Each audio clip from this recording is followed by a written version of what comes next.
నంద్యాల పట్టణంలో ఎస్పీ గారి ఆధ్వర్యంలో మనం ఇక్కడ ర్యాలీ చేస్తున్నాము.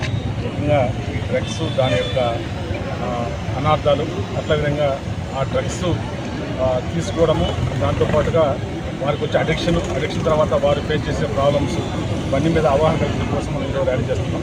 దీంట్లో విద్యార్థులు, డిపార్ట్మెంటు, అదేవిధంగా గవర్నమెంట్ డాక్టర్స్, సైకాట్రిస్ట్ డాక్టర్స్ కూడా వారు ఎట్లా పిల్లలు పర్టికులర్ యువత దాన్ని ఒక డెవలప్మెంట్ లాగా అనుకుంటున్నాం తప్పితే అదొక లైఫ్ స్పాయిల్ చేసిన విధంగా వాళ్ళకు నిజంగా పొందడం.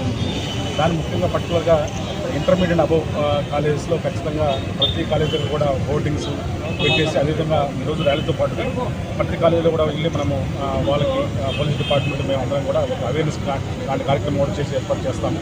సో దీంతో ఎటువంటి పరిస్థితుల్లో రాబోయే రోజుల్లో మన నంద్యాల పట్టణం, నంద్యాల జిల్లా ఖచ్చితంగా డ్రగ్ ఫ్రీగా చేయాలని ముఖ్య ఉద్దేశం. దీంట్లో మీడియా మిత్రులు, అదేవిధంగా అందరూ కూడా మాతో పోలీస్ డిపార్ట్మెంట్తో అందరూ కూడా సహాయ సహకారాలు.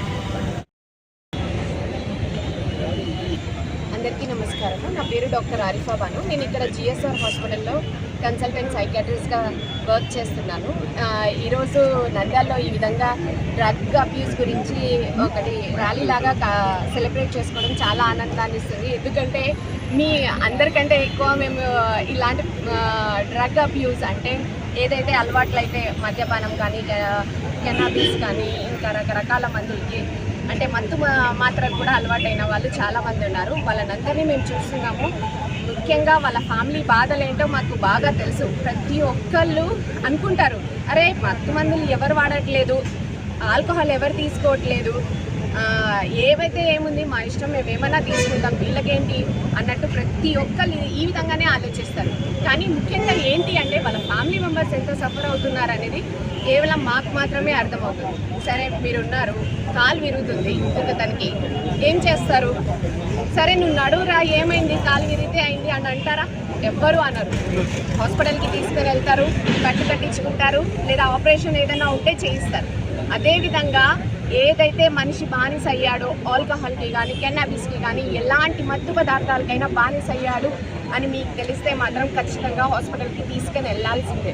అది కూడా సేమ్ కాలు విరిగినప్పుడు ఎంత పెయిన్ ఉంటుందో సేమ్ దీనివల్ల కూడా పెయిన్ అనేది ఎక్స్పీరియన్స్ చేస్తుంటారు. ఎవరైనా ఆ స్టేజ్కి వెళ్ళాల్సిందే. అరే వీడు చాలా బాగున్నాడే, వీడు చిన్నప్పటి నుంచి చూస్తున్నాం, చాలా మంచి విద్యార్థి, వీడేంటి ఇలా బానిసయ్యాడు అని అనుకోవడానికే లేదు. ఆ స్టేజ్కి ఎవరైనా వెళ్ళొచ్చు.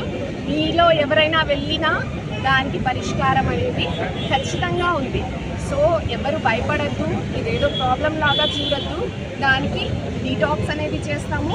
డీటాక్స్ చేసిన తర్వాత ప్రివెన్షన్ స్ట్రాటజీస్ ఎట్లా ఉన్నాయి అనేది చెప్తాము. తర్వాత రిలాక్స్ కూడా రాకుండా మళ్ళీ కాకుండా మందులు అనేవి అవైలబుల్ ఉన్నాయి. ఈ కాలంలో చాలా థెరపీస్ ఇస్తాము. అన్ని విధాలుగా ట్రీట్మెంట్ అనేది అందుబాటులో ఉంది. ఎవరు భయపడకుండా ముందు ఫస్ట్ ప్రాబ్లం వచ్చింది అంటే వెంటనే కలవండి. ఇది ఈరోజు నా చిన్న మెసేజ్ మీకోసం. Thank you for your. మన నంద్యాల జిల్లాలో కాలేజ్ స్టూడెంట్స్, అన్ని డిపార్ట్మెంట్ వాళ్ళు కలిపి అవేర్నెస్ ప్రోగ్రామ్ అనేది ర్యాలీ తీస్తున్నాం. ముఖ్యంగా గమనించాల్సింది ఏంటంటే చాలామంది కూడా పిల్లలు కానివ్వండి, ఇతర యూత్ కానివ్వండి, ఇతర ఏజ్ గ్రూప్ వాళ్ళు కానివ్వండి, ఇటువంటి వాటికి అలవాటు పడుతున్నారు. కొంతమంది తెలిసి కూడా దాన్ని సమాచారం ఇవ్వకపోవడం, దాచిపెట్టుకోవడం, కొన్ని కుటుంబాల్లో కుటుంబ సభ్యులు, తల్లిదండ్రులు, మిగతా వాళ్ళు కూడా బయటికి చెప్తే తెలిస్తే ఏమవుతుంది అనే ఒక న్యూనతా భావంతో సరైన స్పెషలిస్ట్ని సంప్రదించకపోవడం, అది కంట్రోల్ అవ్వకపోవడం, తద్వారా కుటుంబాలు చిన్నాభిన్నమవడం ఇట్లా జరుగుతూ ఉన్నాయి. సో దీనికి ఒక ఎండ్ పాయింట్ అనేది రావాలి. ప్రభుత్వ పరంగా ప్రోగ్రామ్ 100 days ప్రోగ్రామ్ లాంచ్ చేశారు.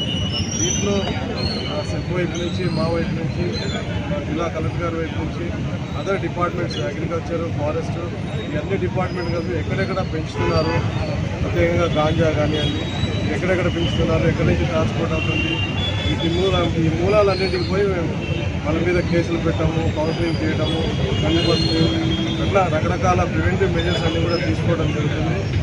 గతంతో పోలిస్తే జిల్లాలో ఉన్న మూలాలు ఎక్కడెక్కడ ఉన్నాయో వాటన్నిటిని కూడా కట్ చేయడం జరిగింది. అందరూ కూడా కేసులు పెట్టడం, రిమాండ్ పంపడం, ఫిర్యాదు పెట్టడం జరిగింది.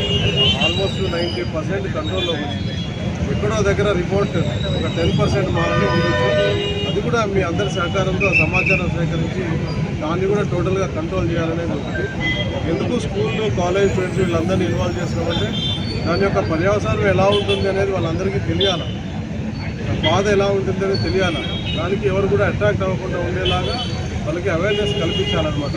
అందుకని హై స్కూల్ లెవెల్ నుంచి junior colleges, degree, PG colleges వరకు, ఇంజనీరింగ్ కాలేజ్ వరకు కూడా ప్రతి కాలేజెస్లో కూడా ఈవెన్ ఛాంబర్ ఆఫ్ కామర్స్ అన్ని ఏరియాస్లో కూడా వీళ్ళకి అవేర్నెస్ ప్రోగ్రామ్స్ కండక్ట్ చేస్తున్నాం.